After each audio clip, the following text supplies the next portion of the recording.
আসসালামু আলাইকুম এভরিওয়ান। এটা হচ্ছে আমার আজকে সকালের ব্রেকফাস্ট, ভুনা খিচুড়ি ডিম ভাজি। আমার কাছে ভুনা খিচুড়ি মানে গরুর কালো ভুনা, ভুনা খিচুড়ি মানে সরিষা ইলিশ, ভুনা খিচুড়ি মানে হরেক রকমের ভর্তা, ভুনা খিচুড়ি মানে আচার সালাদ। খুবই ট্রেডিশনাল খাবার, আমার তো ভীষণ পছন্দের। তবে আজকে খুব সিম্পল ওয়েতে ভুনা খিচুড়ি খেতে হবে, ডিম আর ভুনা খিচুড়ি।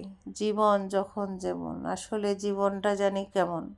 তবে এটা খুবই অ্যামেজিং, খুবই ঐতিহাসিক ভুনা খিচুড়ি। গ্রাম থেকে বসর ভাই আমার জন্য 8 কিলো চাল পাঠিয়েছিল, যা আমি ওনার কাছে আশাই করতে পারি না।